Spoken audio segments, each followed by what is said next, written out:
Oh yeah, dito na naman po tayo sa aking vlog sa buhay Coronyan. Share ko lang po sa inyo ang ginagawa ko. Ito po yung yung paglilinis ng tiring. Yan po,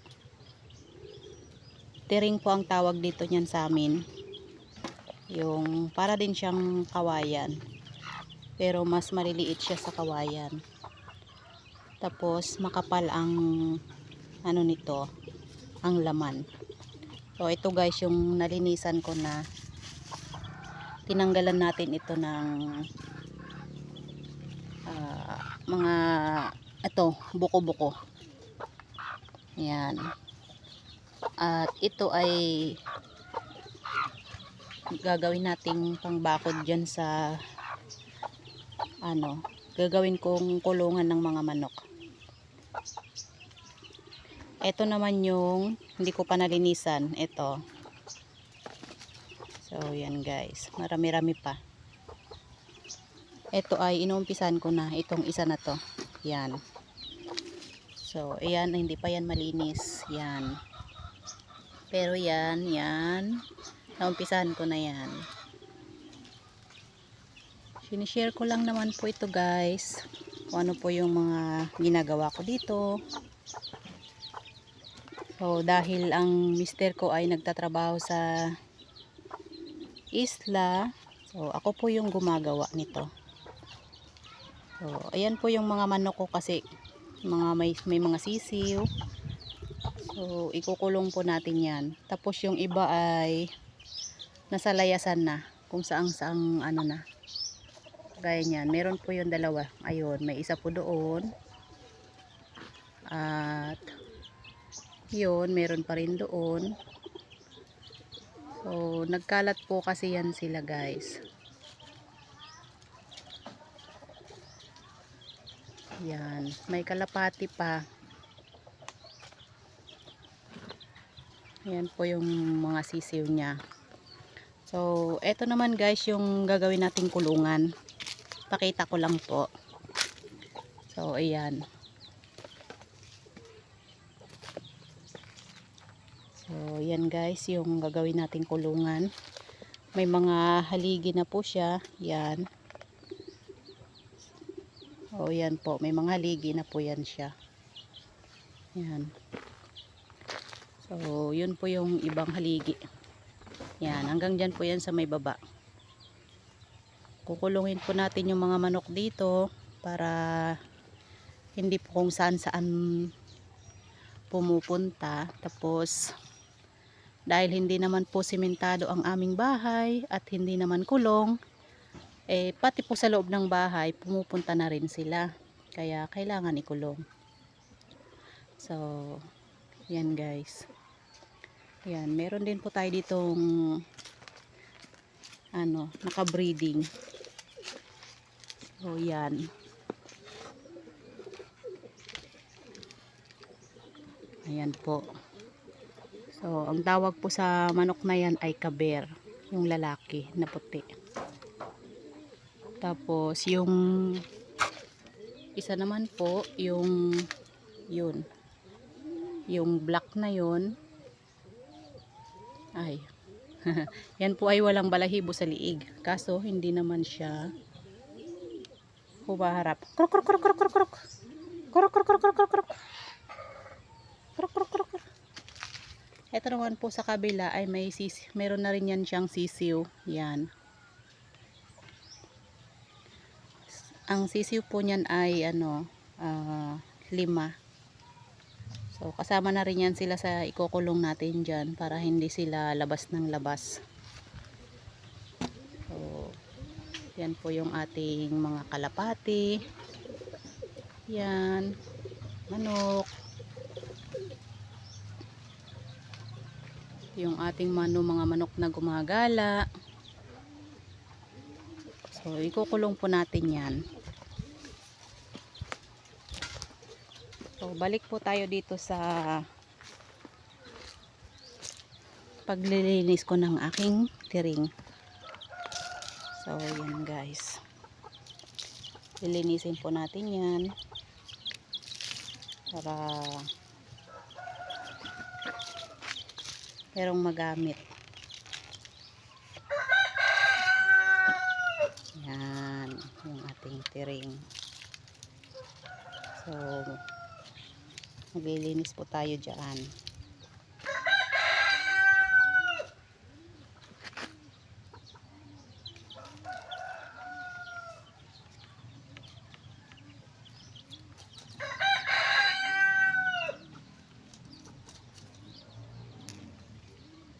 So yan guys, ito po yung aking nililinisan. So ito guys, sinatanggal natin yung buko. Ito, tanggalin po natin ito para hindi po makasugat.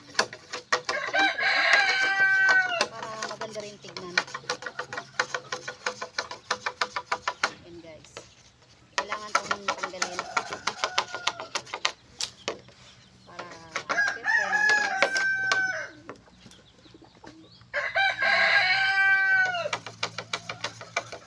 Hindi makasugat pag biniak-biak na ito.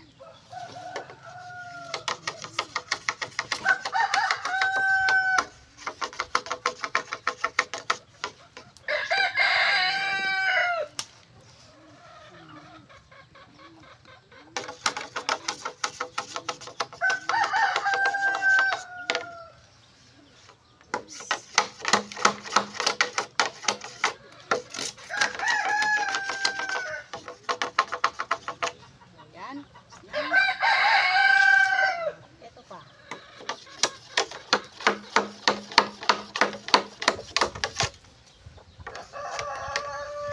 Kasi ito guys, gagamit pa natin ito. Sayang naman kung puputulin natin. Kaya lilinisin ito hanggang dito. Para magamit. Kasi sayang din yung bayad.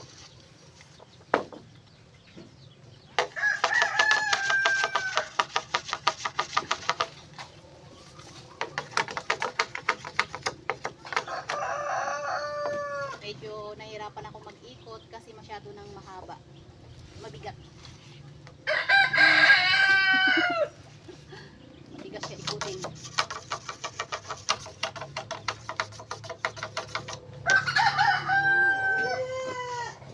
Tapos ito guys.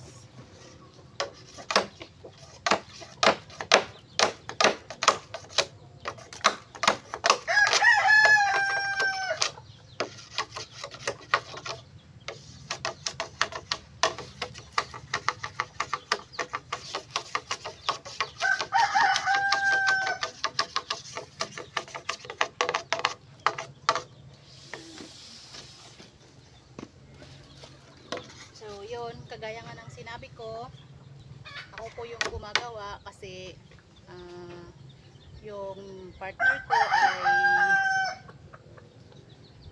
buwanan kung umuwi dito sa amin kasi nagtatrabaho po siya sa resort, kaya matagal bago siya makauwi dito. Pag wala silang guest or pinayagan sila mag day off, yan, bago siya makakauwi. Kaya solo flight ang lola sa mga gawain dito sa bahay.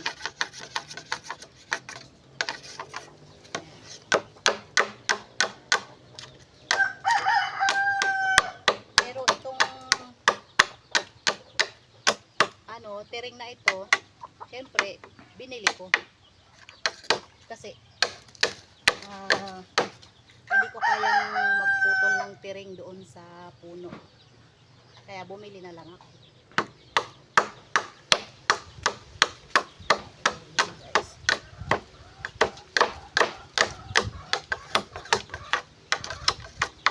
So yan, pwede na ito guys.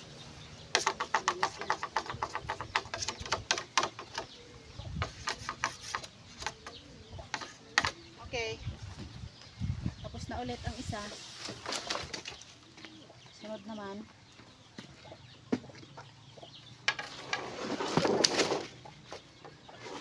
Malawa.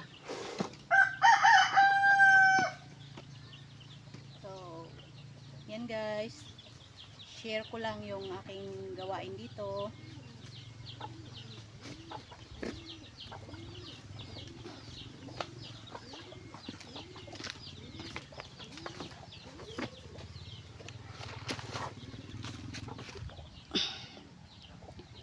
So yan guys,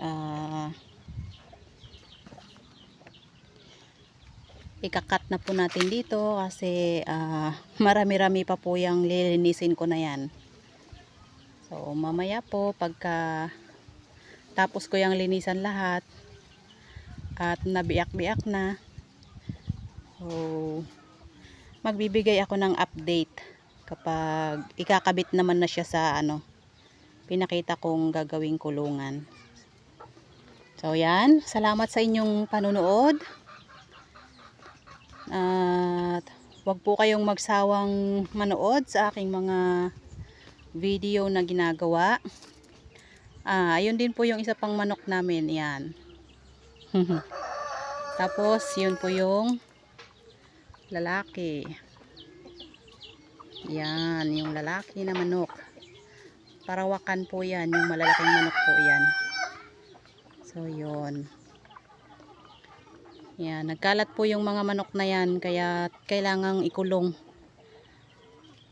Kasi baka sunod na buwan ay magtatanim naman tayo. Kaya kailangan lahat ng mga alaga ay nakakulong na para hindi nila kaykayin yung mga itatanim. So yun guys. Salamat po sa inyong panunood. Kung inyo po yung nagustuhan ng aking ipinakita, please like, comment, and share na rin po para po mapanood ng iba. Maraming salamat po sa inyong panonood. See you next video. Bye bye.